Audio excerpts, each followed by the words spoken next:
Salut à tous, aujourd'hui on se retrouve pour essayer l'Inside F5J.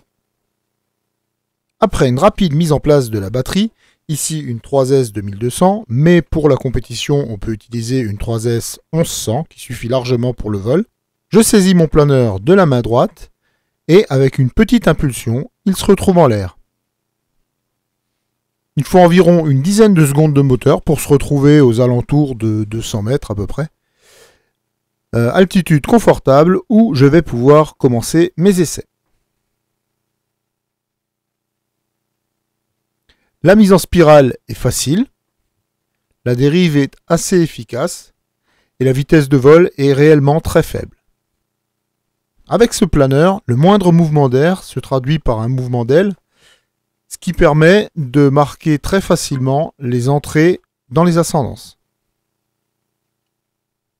Si vous êtes adepte des planeurs rapides, des Fox et autres Swift, passez votre chemin parce que ce planeur n'est pas du tout fait pour la voltige. Son domaine de prédilection, c'est le vol calme.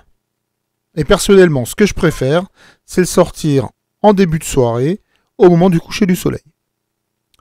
Comme vous pouvez le constater sur les images, le taux de chute est vraiment ridicule. Ce premier vol a été effectué dans des conditions aérologiques neutres, c'est-à-dire qu'il y avait très peu d'ascendance et pratiquement pas de vent. Pour vous donner une idée, avec ma 2002, le premier vol a duré 35 minutes, ce qui n'est déjà pas si mal pour quelqu'un qui n'est pas habitué à ce genre de planeur. Un petit piquet pour prendre de la vitesse et on tire pour une boucle et ça ne passe pas. Il va falloir prendre beaucoup plus de vitesse pour faire une boucle et le tonneau est quasiment impossible. Les gouvernes ne sont pas du tout dimensionnées pour ça. En revanche, s'il y a une fonction qui est parfaitement adaptée pour les atterrissages courts, c'est les crocodiles. Les volets centraux sont baissés et les volets sur la partie jaune de l'aile sont relevés. Avec ce mixage, même en piqué, le planeur ne prend pas du tout de vitesse et il est possible de faire des atterrissages très courts. Les ailerons sont largement suffisants pour une mise rapide en virage. Pour le tonneau, par contre, c'est quasiment impossible car le planeur se freine énormément sur le dos.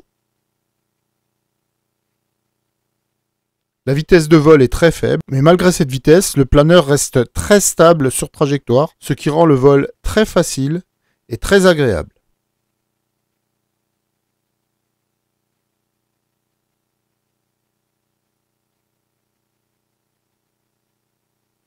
Au centrage de la notice, la spirale peut être serrée sans risque de décrochage. Là encore, on peut constater que le taux de chute est vraiment ridicule.